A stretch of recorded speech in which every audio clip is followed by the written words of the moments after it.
for you guys, but this is all very exciting that we're talking about AI and machine learning and in the thermal spray world finally.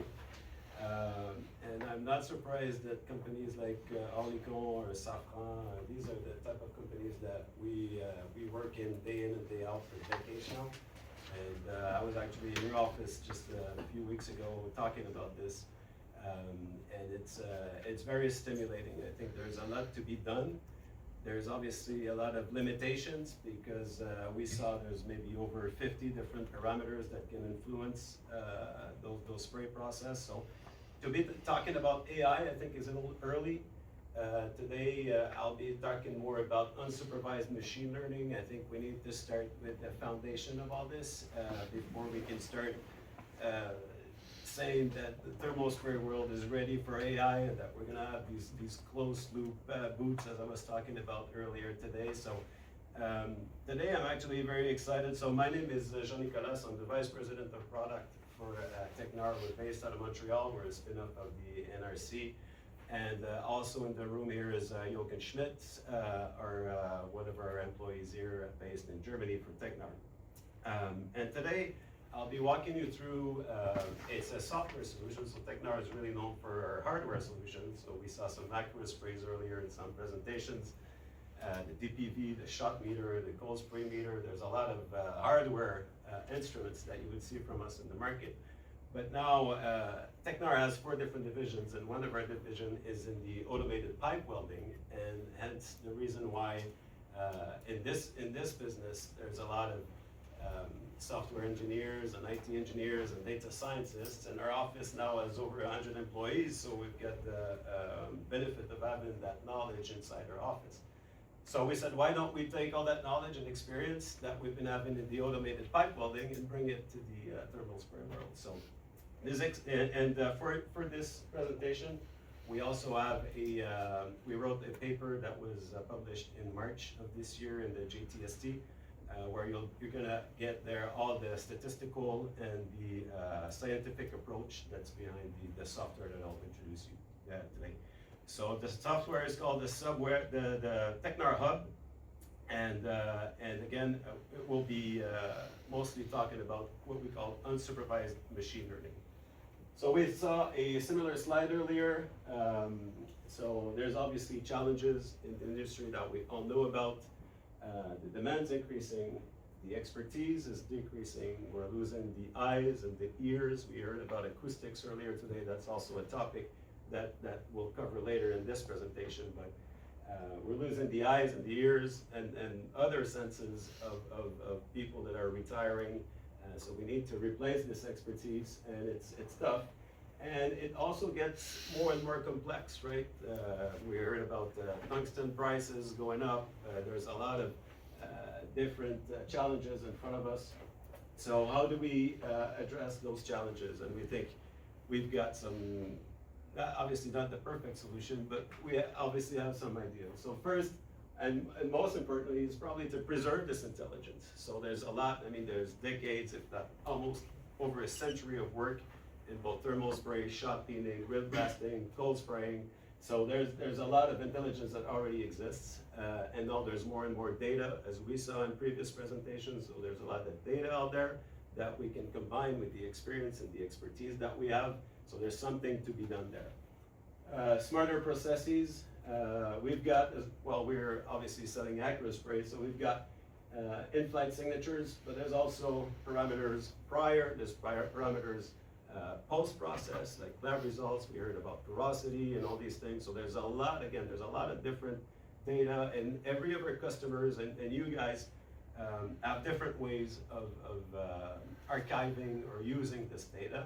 And that's one thing that we were quickly made aware of, and that hence the reason why our solution now is pretty much ready to be very customizable to any type of reality. And standardized production is also very important. In our world, to define the process windows is very important. So again, we sell accurate sprays, and the first question we often get is, what is the perfect temperature for my process? What should I be reading if I do tungsten carbide with this gun, in this environment? We don't have the answer. We're selling instruments. you should have the answer. It's your IP, right? So how do we set limits? How do we know the min and max and the green and the yellow and the red zones for all the different things that you're measuring? Nobody knows. We have an idea because we've been doing it for over 30 years. But again, there's so many different characteristics. Even elevation could have an influence on your process. So it's all about being able to define your process windows. So that's actually the first thing that we were successful in doing is, well, first we centralize all your data, but then also we'll be able to help you with this software to really define and refine your process windows and watch you as you keep on spraying. So this customer that I'll talk to you about is actually our first customer ever. It's been going on for, we actually started a relationship with them. Well, they've been Activist Sprays users for a long time, but it's been 2 years that we started this idea of having this hub with them. And they do lending gears just right by down the street where we are in Montreal. And they have 2 major clients. As you can probably imagine, when you do lending gears, your clients are huge and demanding, and they're tough to convince too. In this case, one requirement for these 2 major clients is they're asking for coupons 3 times a day. They also have some shot cleaning where there's almond strips requirements, so that slows down the operations. It's costly. Sometimes it just shuts down the operation for a day because the lab results came back. They weren't what was expected. So there's a lot that goes into this 3 time a day coupon. So the first thing we do is it's what we call recipes. So for in their case, if I recall right, I think they had 8 different recipes. So what we mean by recipe is the powder, the gun, the gas, the pressure, the flow rate. So everything that's pre-processed. Sometimes in their case, it was handwritten on a piece of paper, sticked on a wall. So to be able to make that next step into going into machine learning and data digesting and processing, you do need data, right? And you need it in a quantitative format. So for them, just to be able to really define and put that in a system took some days, but we finally have again, I think it's 8 different recipes that they have through 2 different booths. And then so the first step really again is to put in your recipe. Second step is the AcroSpray. So these are AcroSpray runs that you'll link to your recipe. So these are recipe names that we saw earlier, and then you have every AcroSpray run that's linked to a recipe. So that now does it automatically. So the AcroSpray actually speaks to the hub now and vice versa. So it does send information to the hub, and you'll see later that the hub will send back process window suggestions. And the third thing is the post-process. So if you have lab results, if you have any other type of, it could be porosity, it could be thickness, it could be whatever post-process or lab result that you have can also be put in there. And by the way, in the previous slide, these were AcroSpray measurements, but I heard about acoustics or other maybe sensors that you would have in your booth. Those can also be, again, talking about customization, those can also be imported in your platform.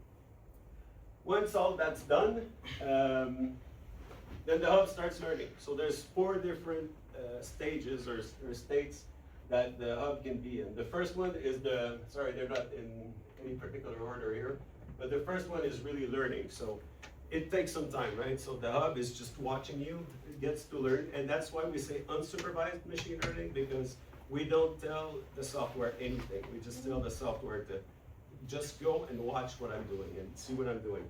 In some cases, see in this case, it took 318 runs before the hub was confident enough. There's confidence levels involved and all, so that it was confident enough to say, I've seen enough from you, and I think I know what you're doing, so let me now propose something to you. The second phase is the ready phase. So actually, the learning is not ready yet, and then it's ready, then it's confident enough.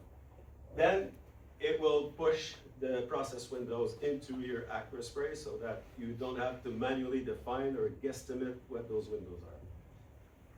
And then it's going to keep on monitoring, so that the job's not done. So it's just going to keep on looking at what you do, and if there's any drifts or if there's any things very out of the ordinary, doesn't mean that it's bad. It just means that it's different.